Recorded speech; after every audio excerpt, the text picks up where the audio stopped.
Hello everyone, Paul here, and today we're going to be talking about the best drinks to order when you're visiting a coffee shop for the first time. Let's go!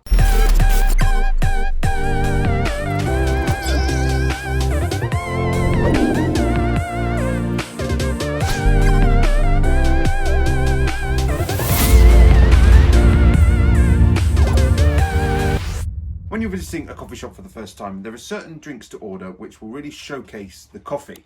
This will make sure that you can A, taste the quality of the coffee, B, that it's roasted correctly, and C, that the barista knows what they're doing. Some coffee shops can mask the quality of their coffee by adding a load of syrup and making some weird, strange coffee concoctions that no longer taste like coffee. If it's your first time in a new coffee shop, here are the things to look out for to make sure you are getting a decent cup. You can learn a lot about the coffee shop by watching the baristas.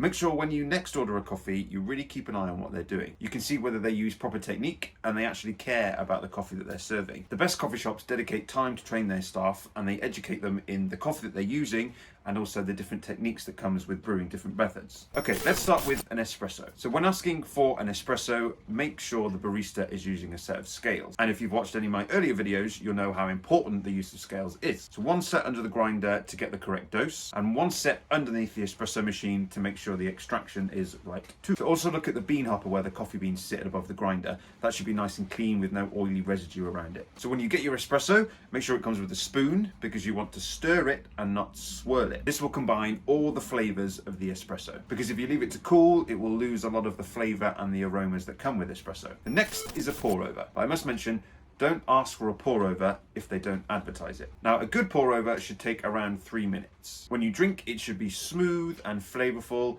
really refreshing, and give the coffee beans a chance to shine. And ideally, you want to drink it black. The third coffee to order is a cortado. This coffee requires the barista to pull a really lovely shot of espresso and also be really good at steaming and texturing the milk. Because the cortado is such a small drink, you'll still be able to get the full flavour of the coffee beans coming through. So milk texturing is an art within itself, and the cortado really allows the barista to showcase their skill. So their skill in creating the decadent caramelized flavour that comes with lovely textured milk, but also their flair of artistic creativity with the nice patterns that they leave you on the top. Overall, you and I both have our preferences when it comes to coffee. We all have our favourite drinks, but taking the time to really understand the difference between a skilled barista and someone who just stands behind the counter and pushes buttons all day will really make a monumental difference to the coffee that ends up in your cup. So do you have a favourite coffee shop? And have you noticed the baristas in your shop using the techniques that I spoke about? Let me know in the comments. But that's it for today. Bye for now.